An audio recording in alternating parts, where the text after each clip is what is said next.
Welcome back, everyone, to another edition of Rudy's Rant, powered by Come On the podcast. I am your host, Rudy Rodriguez Showman.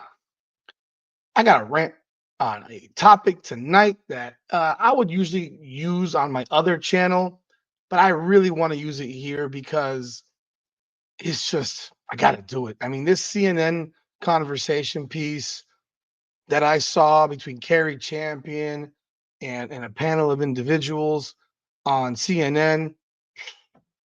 I saw a clip. I have not seen the whole clip, so I'm gonna be doing this raw as it comes. I know a few things of what Carrie Champion said, a few things of what this other guy said that Jennings, but I don't know the full gist of it. I have an 8.5 minute clip here from this CNN. Caitlin Clark hits back at the critics over white privilege remark. Let's jump in on this, but thank you so much for your continued support of this channel. Be sure to like, subscribe, follow. If you are new to this channel, please hit that bell, subscribe. We do have membership live every Tuesday night, 9 p.m. I'm looking to make this a much more inclusive, experience. When I'm saying inclusive, like a call-in type of situation. So that will be available to members. Let's do it. I would love to have you on. We can chit chat, shoot the shit, all that good stuff.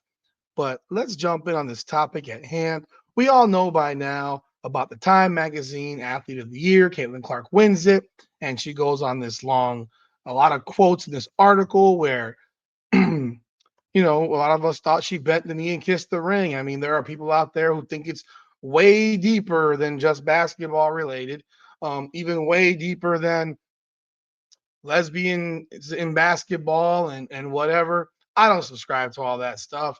I look at this from a basketball vantage point. I'm not looking at people who think there's other stuff, other things in play. It's basketball. And anyone who thinks differently, well, we just fundamentally disagree.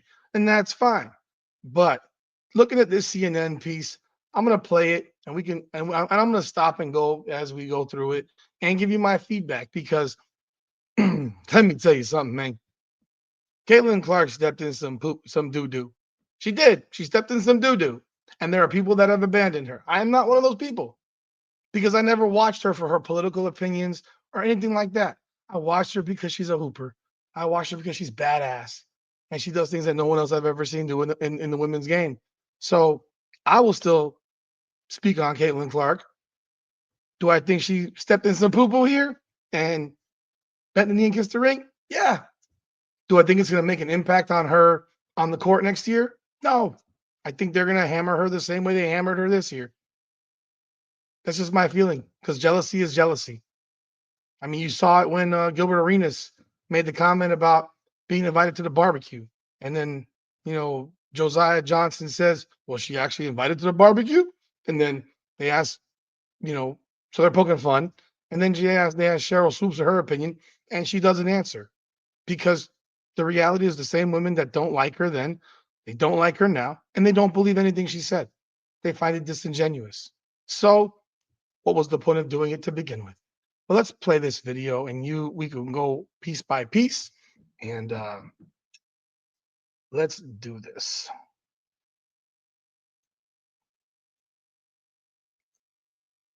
It's really interesting because since she came into the league, we have to talk about the attention that she has received. She's a phenomenal player. I've never seen anybody shoot the ball the way she shoots the ball in the WNBA. I'm just being honest. She, early on in her collegiate. So I don't know who all those people are on the panel. I know that's Carrie Champion. She used to be on First Take. Shoot. She was on First Take, right? Yeah, years ago. Didn't know she became a CNN contributor, but based on what I have no idea. The career reminded me of Steph Curry, and that's where all this attention came. I don't know who the woman on the right is. Have no idea.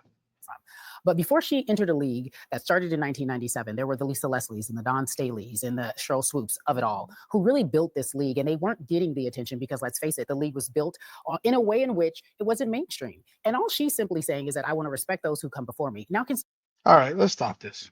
Let's stop this. Let's stop this. Let's stop this made-up story, this narrative that you want to create. It's funny how the first three players in the league that were promoted, were Lisa Leslie, Rebecca Lobo, and Cheryl Swoops. So you purposefully ignored the one white basketball player. Why? Why? Why'd you do that? It's convenient.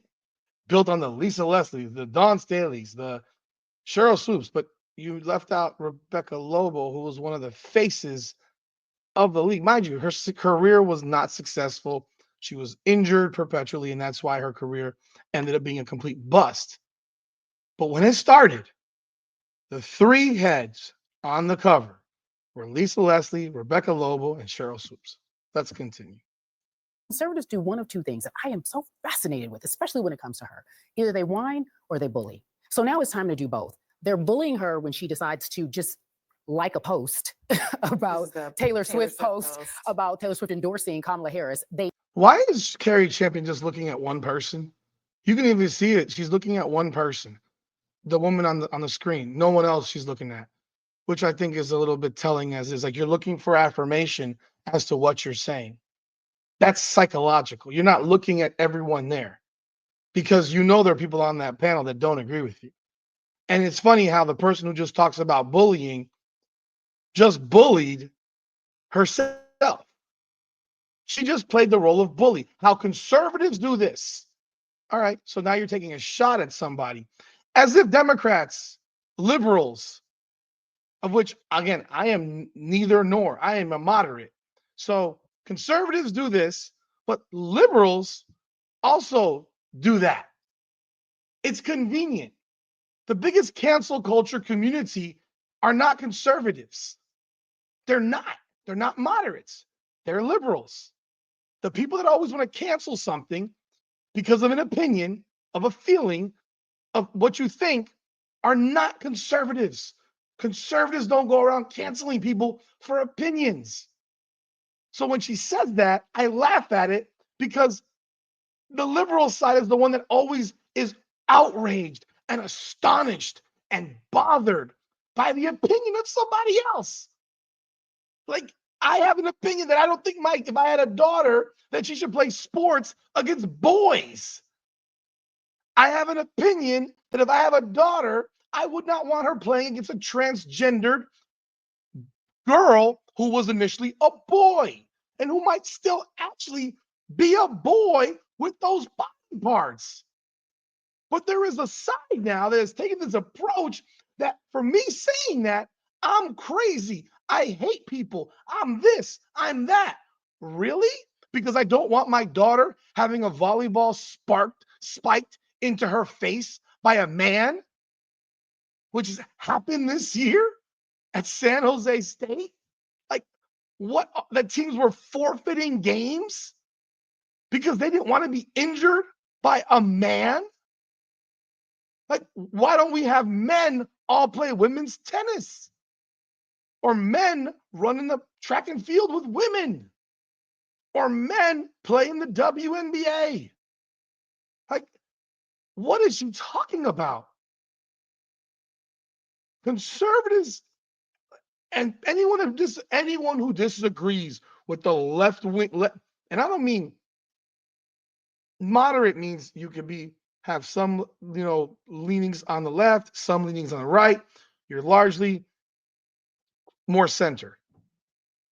Left wing is way out here, right wing's way out here, but the majority of people live in this liberal conservative, and then there's that moderate, that real moderate group. I fall in that moderate group. And I think that it's funny as hell when I hear people who I know are liberal, personally know who are liberal, and have a problem with every opinion that doesn't agree with theirs. Doesn't agree. They always have an issue. If you voted for Kamala Harris, you're entitled. If you voted for Donald Trump, you're entitled. I don't think differently of you because you voted for one or the other.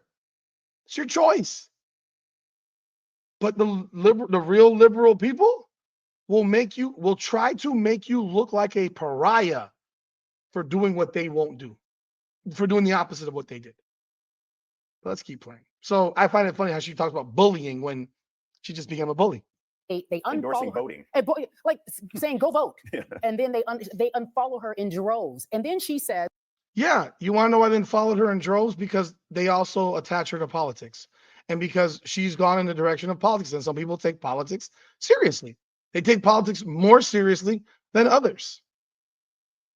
I mean, that's just the reality. If you look at who her supporters are, they're largely middle white America, Midwestern individuals, white Midwest individuals, middle-aged people. That's just who they are. And if they chose to unfollow her on social media, so be it. Taylor Swift, I mean,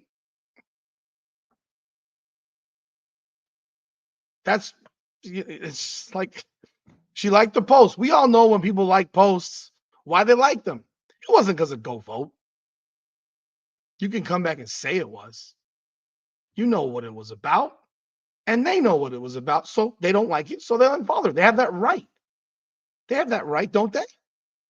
Or is it only that if she had said MAGA, let's go Donald Trump, would the people on the right, on the left, have then been able to spew their rhetoric of she's a racist, she's this, she's that, she's against us, whatever. As you know what, I am so grateful for all this money I make. I'm making more money than most of these women will ever see in their lifetime because I am a great player, but I'm also someone that they are using as their message person, that they are using me as a conduit to get their message out. And she says, no, I don't want any of that. I'm grateful. And hopefully I can shine some attention on Bakari because no one's paying attention to Bakari. And so I'm going to give Bakari some attention because you know what? Thank you for keeping this league alive, Bakari. Everything that you've done has really got to the point where I can be here and benefit in this moment. And Megyn Kelly saying she's on a knee apologizing because she's white. She's ignoring. She really believes that these women built the league. She really believes that they built the league and kept the league afloat. I mean, this is Carrie Champion's smarter than that, and that's why I know Carrie Champion is just hitting the race button as usual. She's become that person. Carrie Champion has become a race baiter as well. She is going the direction of telling people these black women kept the league alive. No, no, Carrie, no. First off, these black women didn't found the league. Number one, they're players. They're players. They're employees. So they didn't found the league. They work for the league. They work for the teams. If you sat, so am I hearing LeBron James go back and thank George Mikan or I don't know John Havlicek or any of the guys from the 50s who were a part of the league, the NBA, who were all white? Do they go? Does LeBron do that? No. Did Michael Jordan do that? Did Magic Johnson do that? No. None of them did that. But in women's basketball, the badass white girl has to uplift everyone else. She has to thank everyone else for all of what they did to build the league. A league they didn't build. Because if you build something, there's success to what you built. The WNBA has not been successful. The WNBA has lost $300 million. The WNBA lost $40 million this year with Caitlin Clark in the league. But what are you saying thank you for? I want to bring it back to it again because I mean I think I skipped a little part of it. Let me see right here. Then she says, you know what? I am so grateful for all this money I make. I'm making more money than most of these women will ever see in their life. Yeah, she's making it because of her ability. She's not making it because of her whiteness. Is LeBron making the money he makes because of his blackness? No, he's making it because he's an amazing basketball player. Is Steph Curry making it because of his light-skinned blackness? No, he's making it because he's an amazing basketball player. But for Caitlin Clark, it's insinuated, inferred, whatever word you want to use, that she's making this money because of her whiteness. That her impact and her what she's done is on her whiteness. Caitlin Clark was completely organically built. She wasn't built by national media pushing her along. She was built by her ability and her skills that made national media pay attention. There have been plenty of players before her who have done close, not want to say close in terms of they've averaged 25 points a game, 27 points a game, whatever. And no one cared. Kelsey Plum did it a decade ago, and nobody cared. Nobody cared because there was something missing. You need that. There's an it factor that certain people have, others just don't have. I have a buddy of mine. He's an attorney. He's an MMA promoter. He runs multiple restaurants. I'm not going to name his name, but if he sees the video, he'll know that I'm talking about him. And I've told him before how much I admire him because he has an it factor. People gravitate to him. He's not white, by the way. He's not a white dude. People gravitate to him. I admire him. What he does, he's got a certain, there's a thing about him that is just inviting, and it makes you want to break down a wall for him. And how he conducts himself professionally, and how he takes care of his employees, and of how he does everything that he does. He also has a sports agency. So he's got his hands in so many things. But one thing about that man never forgot who his people are. As people say, your day ones. Every one of his closest friends are highly involved in all of his businesses. Literally, like he employs his best friends to run his businesses. People he implicitly trusts. And I will tell you, I admire that dude because of what he does, what he stands for, the whole nine. But he has an it to him that other lawyers who I know who are great lawyers, they're great people, but they don't have that it. And it's something that you either have or you don't. They can be very well off financially. It's not about money. This is about the pull, the energy that you give out that's bringing back to you. He is just that type of dude. He's a great dude. And what she's sitting here and saying is that Caitlin Clark is not a great person or anything. She's actually, it's been given. That's the opinion, is that she got what she got. She's making the money she's made because she's white, not because she's great at what she does. And the way she's handled the fame, where she stands and signs autographs for hours. Before, after, she's always inviting to fans. She doesn't disrespect her contemporaries, her opponents, even though they disrespect her. She does none of that. And I do think, in large part, I think there are some things about her that I wish she would approach differently, but that's because I'm a combative person. I don't, like, you talk about me, we're gonna have a conversation.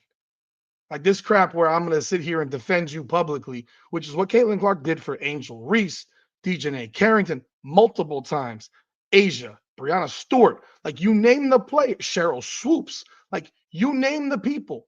The amount of people that she has defended publicly who have dogged her, and she just does it. She's better than me. But that energy she puts out to people is why there are people that like her so much. Beyond her skill, she has an it to her. Lifetime, because I am a great player, but I'm also someone that they are using as their message person, that they are using. Why are they using her as their message person? Why is that her job to be their message person? Why is it Caitlin Clark's responsibility to be someone's message person? A group of women's she is not a black lesbian. Newsflash. So she does not have to stand on a pulpit for the black lesbian community because they want to force her to do it. Because they're still not going to like her. Because at the end of the day, she's still better than them basketball-wise. But like, why does she have to do that? She doesn't have to do that. And in fact, this article basically was her doing that, but she did that actually multiple times during the season, and no one noticed. Saturday Night Live, interviews early about Dejanay Carrington's tweets, Christine Brennan in the playoffs. The fact that she basically ran a bus over Christine Brennan, I thought was a massive mistake on her part. It was flawed because Christine Brennan was defending her, but she bent over and kissed the knee, kissed the ring. Me as a conduit to get their message out. And she says, no, I don't want any of that. I'm grateful. And hopefully I can shine some attention on Bakari because no one's paying attention to Bakari. And so I'm going to give Bakari some attention because you know what? Thank you for keeping this league alive, Bakari. Everything that you've done has really got to the point where I can be here and benefit in this moment. And Megyn Kelly, saying she's on a knee apologizing because she's white, she's acknowledging the reverse DEI that no one wants to talk about. She has a privilege. She has been in this league for a year, and she makes more money than the people who. No, she's been in this league for 5 months. 6 months, not a year. She graduated from college in April. She was drafted in April. Her professional career started in May. What is the privilege that she got? What is the privilege that she got? We can do the white privilege debate all day long. Yes, does white privilege exist to me? Yeah, absolutely. In life. Is it in everything? No.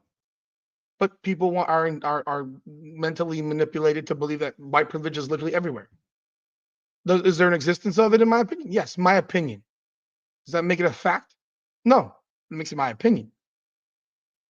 But does it? And there are things where I've dealt with on a personal level where I know black people will sit here and tell me, you know, XYZ happened to them. I'm like, I can tell you that same shit happened to me.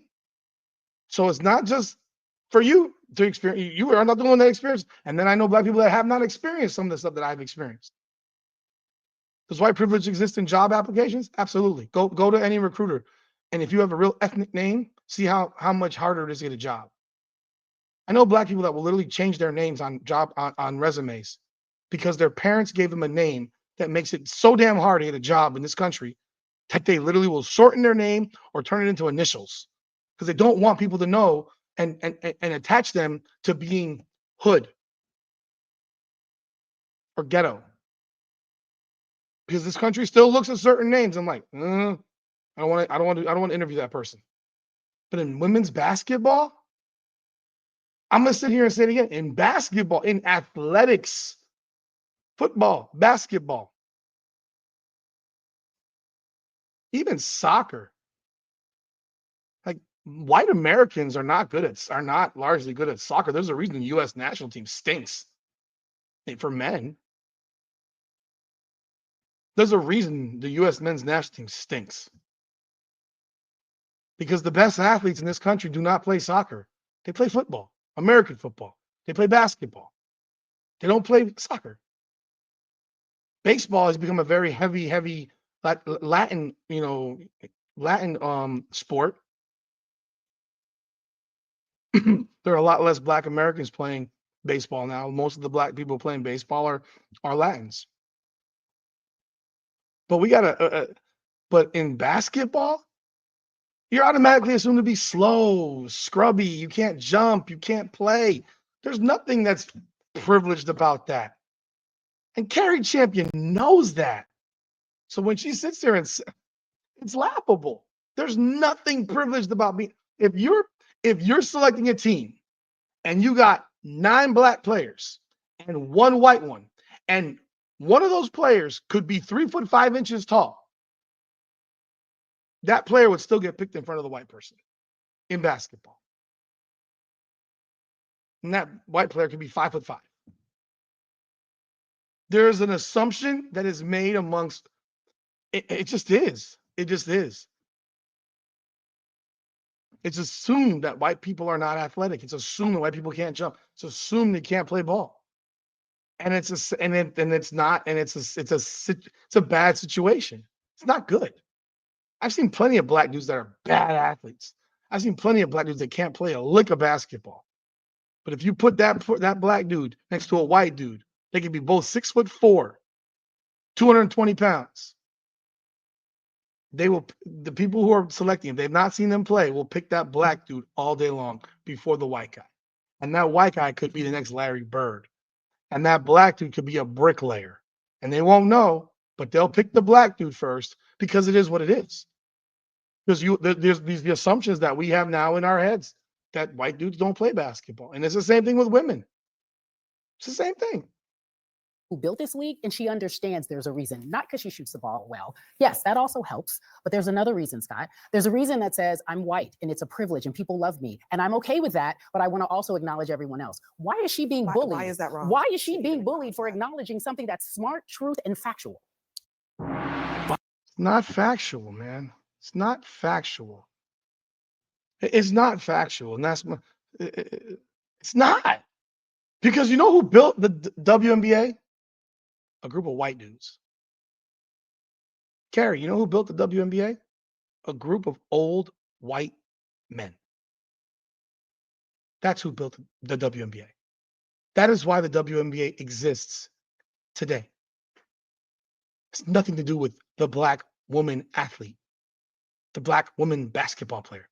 It is 100% solely because of a group of white men who decided in the mid 90s, led by David Stern and owners of NBA franchises, because they were the initial owners of the WNBA teams, to start a women's basketball league. They decided that the WNBA would exist. And they have given money to the WNBA for 28 years. And they are the reason that the WNBA has ever been on television. And they are the reason the WNBA just this year got 220, whatever it is, $200 million a year for the next 11 years, $2+ billion over 11 years. They made those decisions. Those old white men had nothing to do with black women basketball players who played 25 years ago. Because by year 6, 7 of the WNBA, nobody was watching. The champion for the first 4 years was contracted in 2008, ceased to exist, dissolved, does not exist anymore. They've lost franchises, they've gained franchises. There's no financial stability in the WNBA, which is why to this day it's never made 1 cent of profit in any season in the history of the league. So no, Carrie, the league was not built by 5, 4, 5, 10, 20, 30 black women. It was built by old white men in the NBA, the commissioner David Stern, and the old white men owners in the NBA. And the fact that you don't know that or don't acknowledge that shows me that you don't know what the hell you're talking about either. Or is that you're choosing to just be ignorant. Because you damn well know that any business that loses $300 million over 28 years would have been out of business inside of 4. Because no one wants to subsidize forever. Just to give you a little education on professional sports leagues. The Ultimate Fighter, the UFC, was founded in 1993. All right? And it was going to go out of business in 2001 because it lost money. There was no money in it. In 2001, Zuffa, led by Frank Fertitta, Lorenzo Fertitta, who owned the Palace Station Casinos in Vegas and were friends of Dana White, bought the UFC for $2 million.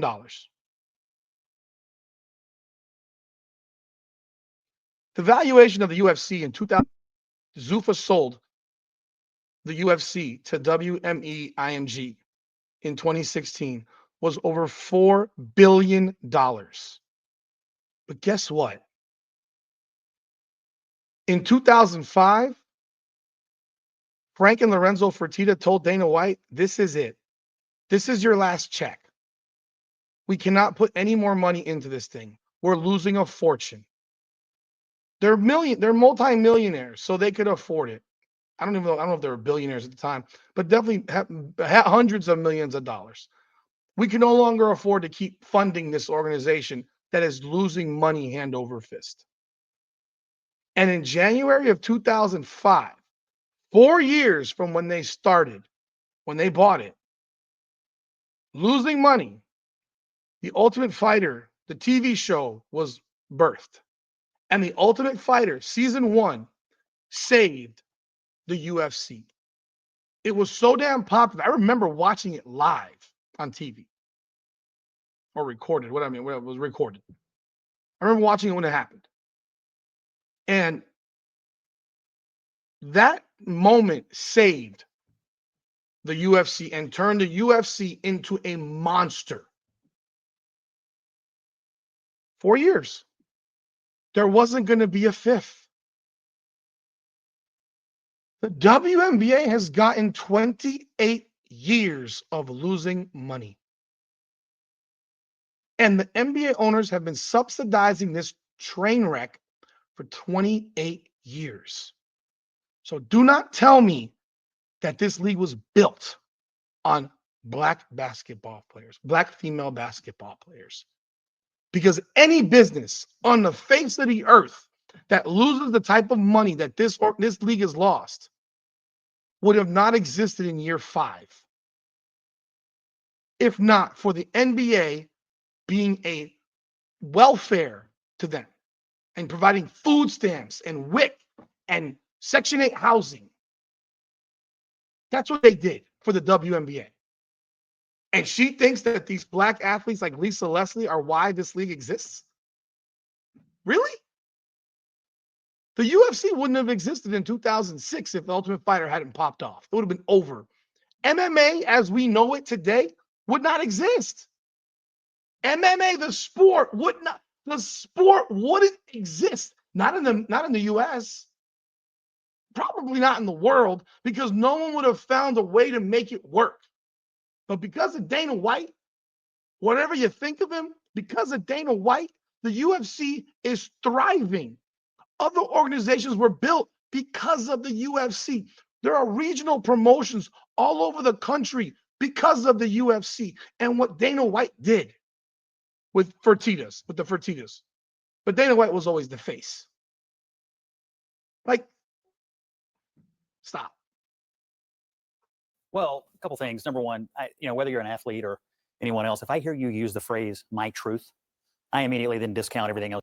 I'm there with him. Whenever I hear anyone say, "This is my truth," that means you're lying. Like, I don't even care what you say after that, because your truth is lying. There's the truth. That's it. My truth does not exist. That's a lie. Like, you're lying. Else you say, because there isn't my truth or your truth. There's just the truth. And when you start using phrases like that, it tells me that That's not true. Your brain has been captured by something. She just said that's not true. Yeah, no, it is true. It is true. There's no such thing as my truth. It's the truth. Because your truth is probably not the truth. It negates and leaves out stuff that actually is the truth. Your truth might be that LeBron James is the greatest basketball player on earth, right? My truth might be that Michael Jordan is the greatest basketball player on earth. You know what? We're both wrong because we both have opinions. We both have opinions. But when I say this paper is yellow, it can't be that you come back and say, oh, no, it's blue. No, it's yellow. That's the truth. Your truth is that it's blue. The truth is that it's yellow. Science. A man born with a penis playing women's sports and still has a penis is still a man. Hell, he's still a man even when he cuts it off. That's my opinion. But the truth is that he's still born a man, and he's still a man. So your truth is that I saw a video with Candace Owens, which I thought was hilarious. So you identify as something. I'm a man, but I identify as a woman. No, you can. That's not the truth. You can identify. That's your truth. That's not the truth. You don't want to live in the truth, but that's what you chose. You're entitled to that. But once you've told me my truth is that I'm a woman, but I'm really, and you have a penis, Like you're not a woman, you're a man. So your truth is a lie. Thing that I don't really respect. That's not true. Number two. That's not true. Number two. The attention the league got this year was amazing, and it was all because. By the way, you notice that man didn't say one singular word when she was speaking. He didn't say one singular word when she was speaking. The second he speaks, she cut him off 3 times. She had to interject while he was speaking. She's trying to take him off what he's saying. But notice the difference. He speaks, she cuts him off. She speaks. Scott Jennings didn't say one singular word. By the way, this is CNN. I don't know what this guy's background is. I don't know nothing about him. Zero. I just looked it up. He's a Republican who worked with George W. Bush. So he's a Republican. So he's the conservative on the panel, which is typically what CNN does. They'll get 7 liberals and they'll put 1 conservative and he'll have to fight all of them. That's typically what happens. But let's keep going. So automatically she jumps in to take him off his point. Because of her. She is an amazing player. The arenas were full when she played in them. The TV ratings were up when she was on television. That's undeniable. But, the league still lost like $40 million this year. And it's never made money. And to me, when you're talking about having respecting people who built something, what do they build? A league that loses money every year? She has the capacity. What do you mean? What do they build? What do you mean? What kind of a business did they build? They've had a business model that has allowed women who have never had a professional sport here in America, in the United States of America, to play. They've kept it alive. They kept it alive. Again, I'm going to remind you again, Carrie. They didn't keep anything alive. He's talking about a business. You're talking about some fluffery, bogus nonsense, a hoop dream. They didn't build the league. Old white men did.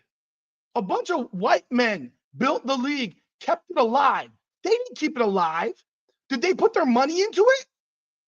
Did they go into their pockets and say, we're going to fund this thing? No. A bunch of old white dudes did. Led by David Stern, an old white dude. And you're going to sit here and say they built it, they kept it alive? Like I said, if it was the UFC in 2006 without the Ultimate Fighter, it would have ended and wouldn't have existed anymore. But it's been kept alive by billionaires, back then multi-millionaires, and now billionaires keep it alive by subsidizing. The WNBA sold 16% of its organization to outside investors who don't even own a team. They give 16% of their money to outside investors. 42% goes to the owners of the teams. 42% goes to the NBA. This is not a self-sustaining business, Carrie. That's what she's built. That's what they've built. This is the problem with the conversation about race in this country that we've never tackled. Because there are 2 things fundamentally wrong with what Scott said. The first is when you say things like, here we go, fundamentally wrong with Scott said. So here's like this is the left. This is CNN, man. This is typical CNN. Left-wing guy is going to come attack the conservative. He's a far left liberal. He's a far right conservative. But the far right conservative actually understands what a business is, and the far left liberal wants to put it on. We'll go to the race. Here, let's go race conversation. Because it wouldn't matter if it was fucking 50 white women. That's what you're not understanding. It wouldn't matter if there were 50 Rebecca Lobos or 50 Tisha Penateros. It wouldn't matter. Why? Because the business would have been defunct regardless. No business can sustain like this, losing money. So it doesn't matter if it's 50 blacks or 50 whites. You're losing your shirt, the business goes under. This isn't about black or white. This is about green. my truth, right? And you just tune that out. My truth is just vastly different than yours. It's not just the truth. No, you're wrong again. But my truth. No, is your shirt blue? Your truth would say it's red. The truth says it's blue. If my truth says it's green, what's the truth? Like, this is something like every time I hear someone say that bullshit, I laugh, I cringe, I get sick of it because it's factually, it's just incorrect. It's incorrect. What is your truth, Bakari? Your truth is that you went through some shit as a kid? That's not your truth. That's the truth. Let me look up Bakari Sellers just for shits and giggles. Bakari Sellers.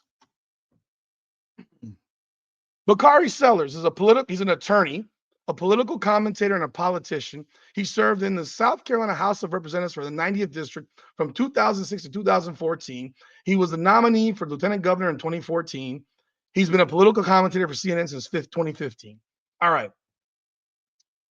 Bakari Sellers was born on September 18, 1984, son of Gwendolyn Sellers and civil rights activist and Professor Cleveland Sellers. So is that your truth or the truth? Bakari, is your mother Gwendolyn Sellers and your father Cleveland Sellers? Is that your truth or my truth? It's the truth. It's not my truth. It's not my or your, or it's not your truth or my. It's the truth. Those are your parents. Your birthday is September 18, 1984. That is not my truth. That's the truth. That's the truth. That's a fact. So all this crap. You went to Morehouse. You went to South Carolina. My truth or the truth? That's the truth. Like, this is my problem with this whole mentality. It's like you walk around with blinders onto the truth, on the truth. Like, I can look at all this stuff. He has an attorney with Strom Law Firm in Columbia, South Carolina since 2007. Currently on the board of directors for Level Brands and Let America Vote. He's prominent African-American supporter of Israel. So is that the truth or your truth? Like, that's what I'm saying. Like, it you know, and you can repeat this 1,000 times over. It is the truth. So yeah, he has twins, a boy and a girl, born in 2018. Is that your truth or the truth? So let's keep playing this stupid nonsense. In fact, one of the things I would like to just help you understand is that the definition of white supremacy, do you know what the definition of white supremacy is? It's when you feel like equality is oppression. And for some reason, it gets so entangled because people just. That's fucking pathetic. That's fucking pathetic. This man basically referred to him as a white supremacist. Bakari Sellers just referred to this guy Jennings as a white supremacist. Let's play this back because he really went there. And what can Jennings really say? Because if he says anything else, he's going to be attacked 7 different ways. Is that the definition of white supremacy? Do you know what the definition of white supremacy is? It's when you feel like equality is oppression. And for who says that? That's white supremacy to you, Bakari? So that's your truth, because that's not the truth. I've never in my life ever heard that before. So you just created that. When equality equals oppression. What?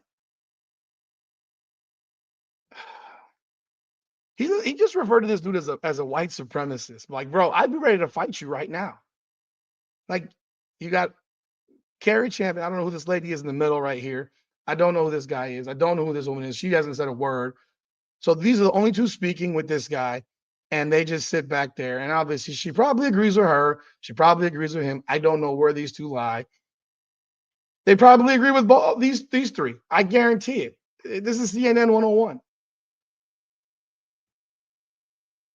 For some reason, Like, look at the look in the man's face. He's like, "You serious, bro? Like, you talking to me like I'm 5, bro? Like, I'm not your kid. I've been around the block. I worked for the president. I was in the White House. Like, bro, fuck it. My God." it gets so entangled because people just simply want equality, and you feel like that's taking away something from you. I'm not there. Absolutely, I want equality. Absolutely, I want equality. You know what equality also is? Acknowledging the truth that those women did not build the WNBA, that they did not pay for the WNBA to stay in business for 28 years because they never produced one singular cent of profit by playing for it. The WNBA does not make profit based on its owners. It makes profit based on its players. And if the players are not entertaining, the league won't make a profit. It won't make money. So the only reason it stayed in business was because of the NBA and the old white men. saying that anybody at this table is a white supremacist, but what I am trying to do is at least educate you on what the truth is. And so we both come from different, we want the same America for our. I'm gonna go back because he kind of self-corrected because I think he realized what he said and recognized how ungodly offensive what he said was, where he basically referred to this man as a white supremacist. He used that analogy and then realized, shit, I just called this guy a white supremacist. So let's go back, and I'm not saying that anyone at this table is a white supremacist. Entangled because people just simply want equality, and you feel like that's taking away something from you. I'm not dare saying that anybody at this table is a white supremacist, but what I am trying to do is at least educate you on what the truth is. And so we both come from different, we want the same America for our children, but we come from different places. We don't necessarily want equality. Some of us just want equity, right? And all I'm saying about Caitlin Clark That's a different statement. all I'm saying about it's not a different statement. All I'm saying about Caitlin Clark. It absolutely is a different statement. Equality and equity are not the same thing. Equality and equity are not the same. Equity is I want a piece of your business. Equality is I want to be able to work for your business. That's like it is a different, like, oh my God, these guys, like, sometimes they speak, they don't even. I'm gonna sit here. Bakari Sellers is an intelligent guy. He's a lawyer. He can't be a dumb guy and be a lawyer. Like you can't be a legislator for 8 years and be a dumb guy. Like you can't be on CNN for a decade and be a dumb guy. Like he's an intelligent guy. But what he just said there was utterly dumb. Equality and equity. Let's go look in the dictionary, Webster's. Equality. The state of being equal, especially in status, rights, and opportunities. That is the definition of equality. Okay? Equity.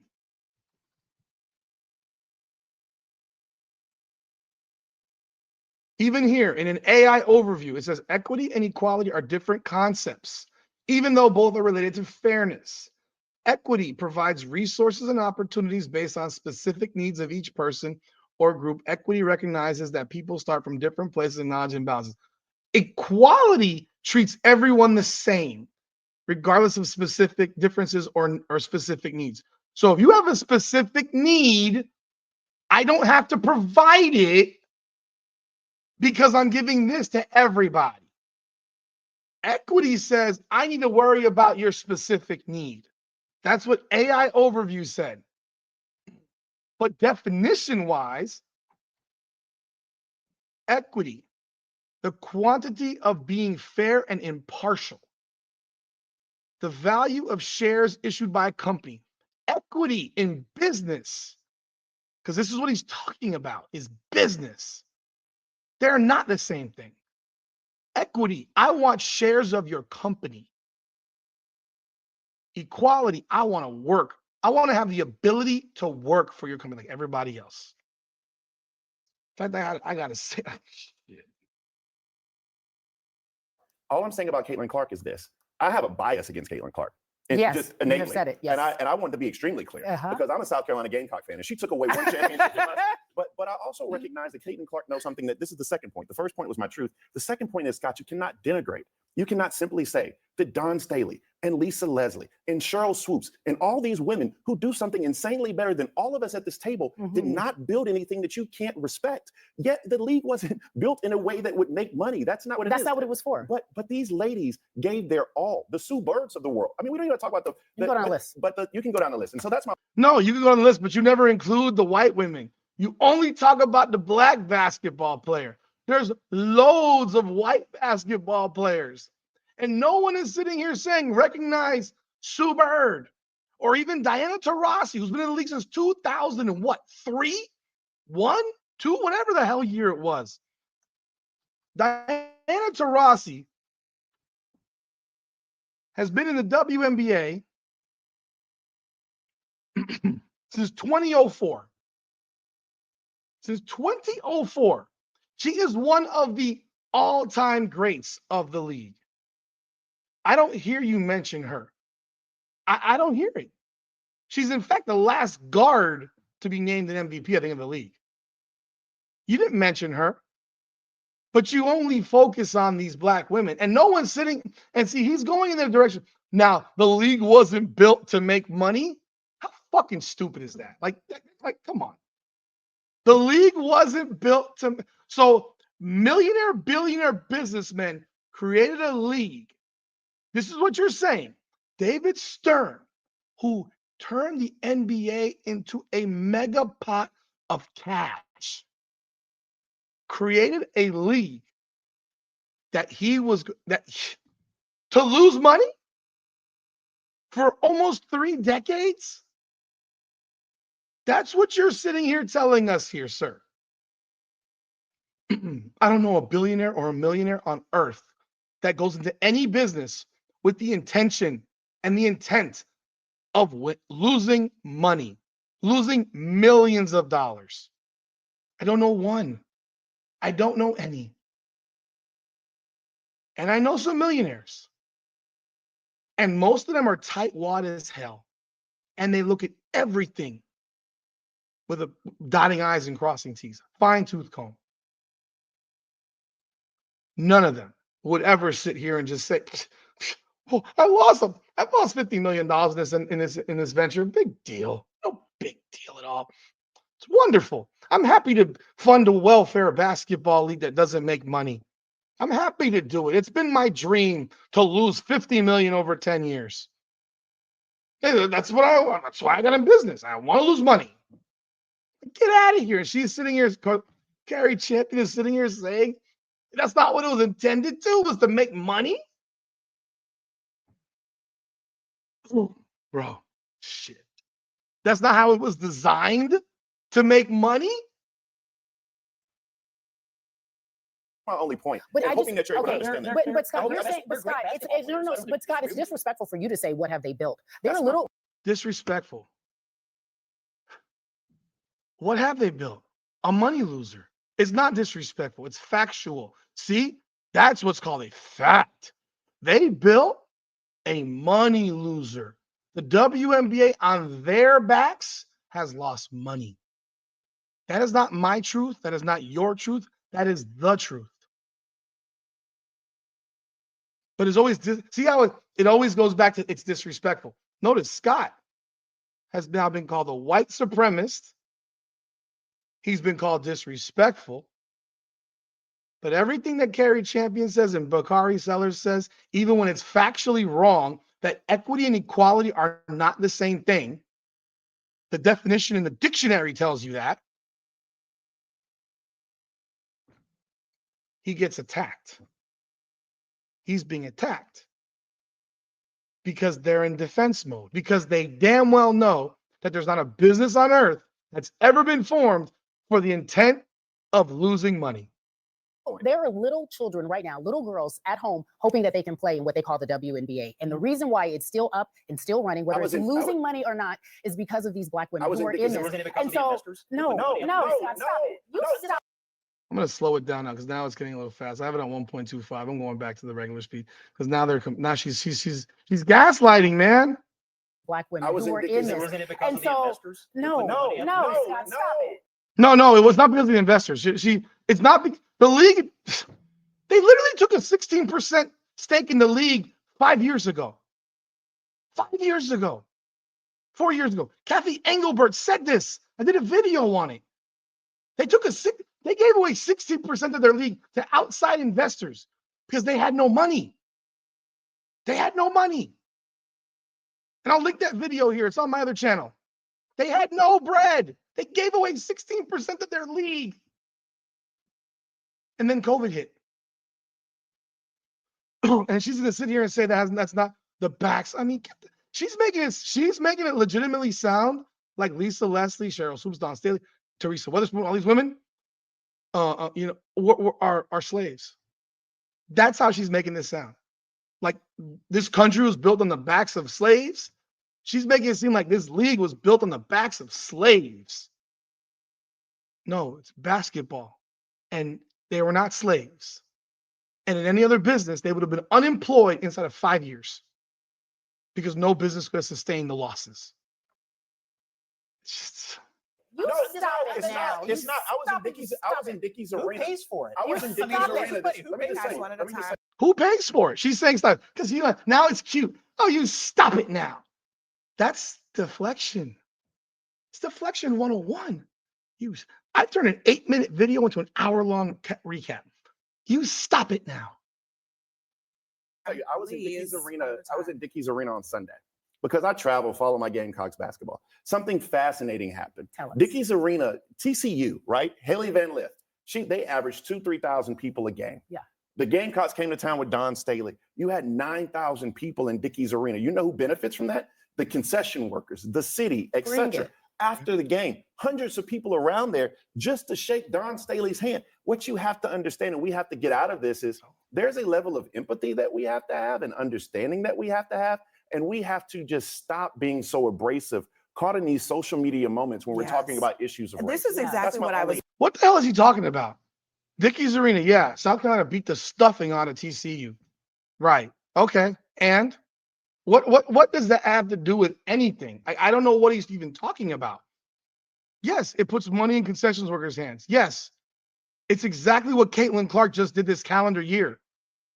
It's exactly what Caitlin Clark just did. Do you not recall this? Caitlin Clark just did that for the WNBA. She just did that for the WNBA. TCU is now 10-1. I want to verify what he says. There were 8,004 people at that game at Dickies Arena. Capacity of Dickies Arena. It's 14,000. 13,300 for basketball. So as good as South Carolina is, Don Staley could not draw a sellout against an undefeated TCU team. I mean, hey, it was packed. So he's, I mean, I don't know if he's lying, but today they had 2,000 people in their game. I have no doubt that people went to see South Carolina. It's a great team.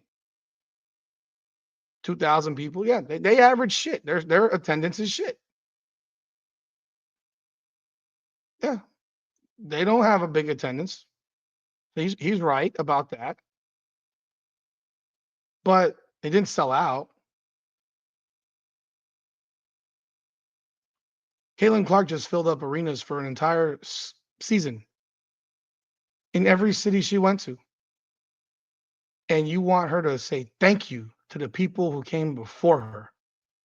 You want her to bend the knee and kiss the ring to the people who came before her, who never bent the knee and kissed the ring to the people before them. I've never heard Angel Reese bow down to people in the beginning of the WNBA. I've never heard Maya Moore do it. I never heard Diana Taurasi do it. I never heard Brittany Griner do it. No, I never heard Dejanay Carrington bow down and kiss the ring to the people before her. The only person I've heard bow down and kiss the ring to the people before her is Caitlin Clark now. No one else has to do it, but Caitlin Clark has to do it. I never heard LeBron James bow down to the players of the 50s, like I said, who are white. I mean, are you going to acknowledge that they're the reason that the NBA exists? Or are you only going to skip to the 1980 and say it's because of Magic and Bird and then Jordan? Are we going to skip the 30 years before that? See, it's disingenuous, man. About to say, which is that, listen, Jeff and Scott, my dear colleagues, you don't have to defend this. You don't. Okay, You could just say it doesn't have to be. Defend what? You don't. The idea that Caitlin Clark should be denigrated for simply saying. First of all, I didn't hear the other guy speak. He said, defend what? Who's defended denigrating her? None of the. This guy, Scott, never, from what he said, he didn't say anything about defending denigrating her. He didn't say one word of that. This is such a gaslight episode. It's so painful. That she entered a league that other players who came before her were Black, helped build. There's Again, players before her were Black who helped build. How many white players? I hate this. I hate this because this is basically ignoring a history of basketball. Let's take. I'm going to look something up real fast. So I just made a point to look at 3 rosters in the WNBA in the first year of the WNBA. And in the first year of the WNBA, the New York Liberty, the Houston Comets, and Los Angeles Sparks had about of their roster, about 30 to 35% of those 3 rosters were white women. They're insignificant, though, in this conversation, I take it. And I'm not saying they're good or bad players. I have no idea. The players I remember, yeah, were largely black. That's fine. But to sit here and say that these white women had nothing to do with the growth and the building of the WNBA is just, that's a lie. The implication is that this is basically 99% black and there's only like 1 or 2 white girls. So it's just funny as shit to me. So let me listen to the rest of this crap before I sign off. There's nothing controversial about that, and it doesn't need It to be. feels so bland. Yeah, she It's doesn't like need to bland be. and Why gracious. why are people attacking her for that? I don't understand. I don't know. I feel like it says more about the people who are getting offended by it Yeah. than That's what I just- her. I think they're just disappointed that she appears to have been captured by the woke You mob. don't like She's the like way. being and gracious. here's Hold on the one dis- second. and here's I the think disappointment. it's It's the white gracious to privilege. say- Hold on one Let him second. articulate this because I want to learn I something. feel a little bad for her because she's going to learn that it will never be enough. No matter how much of the phrasing, no matter how much of the groveling you do, it will never be enough for the people in that league that hate her guts. It Why will do never you satisfy. assume They hate her that guts. she? Why do Yes, you they do. assume They that do she not. is trying to pander? Isn't it Because also I hear the Scott, language. It's the Scott, language of the Scott, pandering. listen, let's get off the internet for 1 second, everybody. Right? The internet is the language of the players. The language of the players. Again, I don't know who this woman is. I don't know who the white girl is. The white girl's obviously another puppet up there. So you got the 2 guys against everybody. So it's 2-on-5. This is a 2-on-5 battle. And respectfully, the one right here is coming up like a Karen. She's a victim. She's playing the victim role. Carrie Champion is not so much playing the victim role. This one here, I don't know her name. She is playing a victim. She almost sounds like a Karen, which is designed for white women. Because why? That's the bullshit you get from people that are looking to play victim. He's heard the language. She damn sure has heard the language. She's heard the things that players have said about her. And you're sitting here saying that they don't hate her. There are players that hate her. There are players that hate her. Whether you want to believe it or not, there are players that absolutely hate her. And nothing she says will change that. Cheryl Swoops' reaction on Gil's Arena is an example of that reaction. Nothing is going to change that. She can say this 1,000 times because she's already done it 3 times this year. And now she did it even to a further extent where now she's even put into question her own skill, where she says, I want to think I've earned it. Like, has she been totally mind fucked? That she doesn't believe that her work has earned her spot in the WNBA? Is that where we've gotten to the point where they have hit her so many times that she has convinced herself, or someone put a script in front of her to say, I'm white privileged, and like, you can't have white privilege in this and then say at the same time, I want to believe that my skill has got me here. Because you can't have both. You can only have one. You either have the privilege or you have the skill. There's nothing in between in this conversation. And when she goes on later on and says about how she wants to uplift black women, you're already doing it by being there and being on television and getting them seen. But let's continue. This is not a conversation about wokeness, about my truth, about all that stuff. Okay, I know that these are buzzwords on the internet. This is a young woman who's working in a league where she has colleagues. She said something about her place in that league.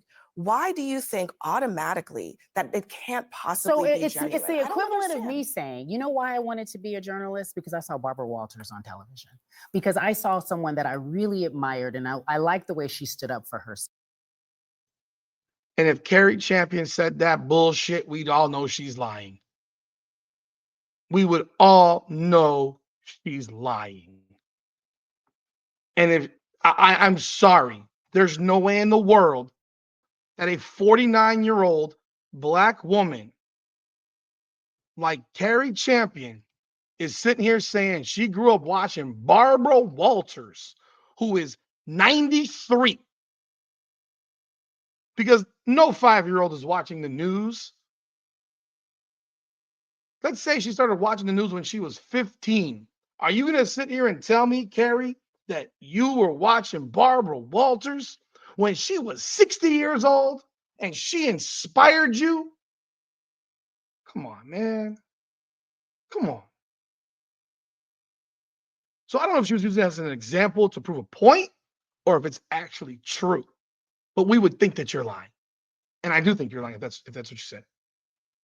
It's the equivalent of me saying, you know who else I like, and go down a list of women who don't look like me, who do exactly what I do now, who gave me the dream, who gave me the opportunity. And you ain't never gotten out to get on the damn pulpit and thank them for that opportunity. So shut the fuck up. You never had to jump on a freaking, when you got an award about you and then had to basically thank everyone else and not talk about you. Like, that's your moment to talk about you. And the whole article is about apologizing to others and thanking others for what they did and how you have to help them get appreciated. Stop. You run like Carrie Champion started her broadcast career on the Tennis Channel. On the Tennis Channel in 2009.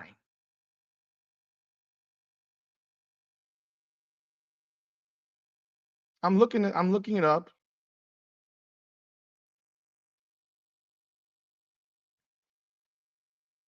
She worked at several TV stations. She wanted to be a reporter. She lived in West Palm Beach. She worked in Atlanta. She was fired for allegedly uttering a profanity over the air. She appealed the firing and said in an interview for Maynard Institute that the floor director had not cued her and her co-anchor following a commercial, so she blamed somebody else. And that the microphone picked up a conversation that they were having, and blah, blah, blah. She said she called the screenwriter a mother sucker, not the F-bomb. She was rehired, blah, blah, blah, blah, blah. So, yeah, that's rich. That's rich. Yeah, I don't know. I'm just saying, like, she was in sports for many years. So I don't think that she was watching Barbara Walters. That's just my opinion.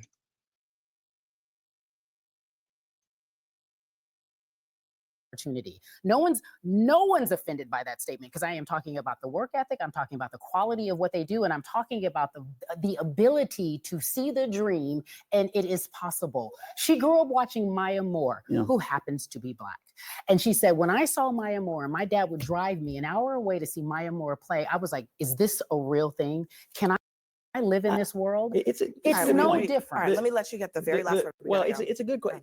When I hear the phrase white privilege, sports is the one place where nobody on the field has any privilege at all. She doesn't get extra points when she shoots because she's white. She gets the same number of points as anybody else. Sports is the great equalizer. And it just felt like to a lot of people that she was groveling for no reason because she is an amazing player. I want to stop this. Who deserves all the accolades she's. I just had a little technical in the WNBA.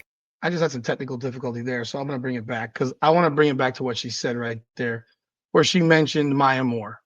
How many times has Caitlin Clark praised Maya Moore? Times. How many? How many times does she have to do it? The internet. This is. Yeah, that's further up. Really admired, and I like the way she stood up for herself. It's the equivalent of give me the opportunity. No one's offended by that statement because I am talking about the work ethic, I'm talking about the quality of what they do, and I'm talking about the ability to see the dream, and it is possible. She grew up watching Maya Moore, who happens to be Black.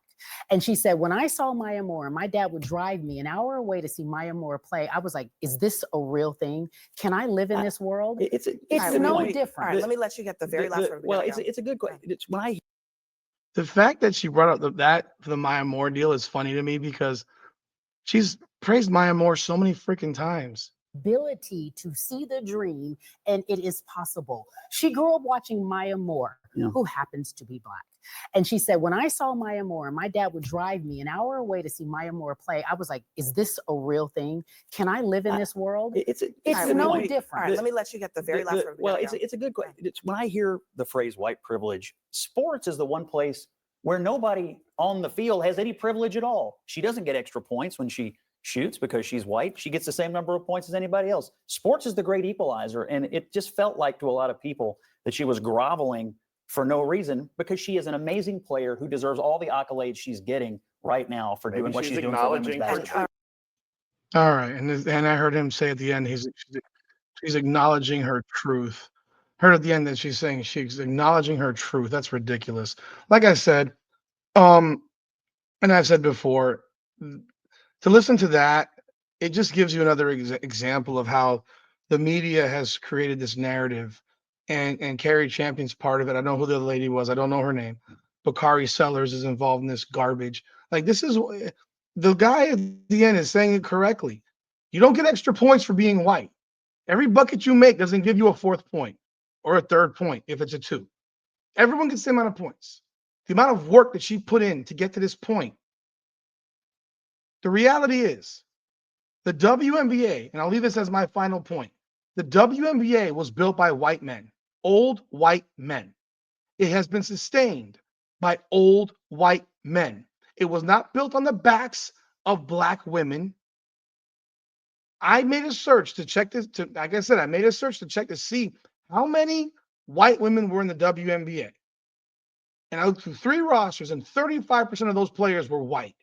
But you don't hear nothing about that. There's nothing said about those women. And that's fine because they don't have to be acknowledged. The same way the Black women don't have to be acknowledged.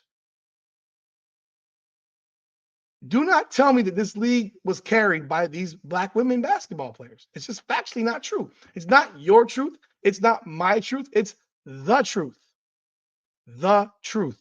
Old white men built the league. Old white men have sustained the league. And old white men have continued to fund the league. And if you don't like that reality, the truth, then you're part of the problem. You are part of the problem.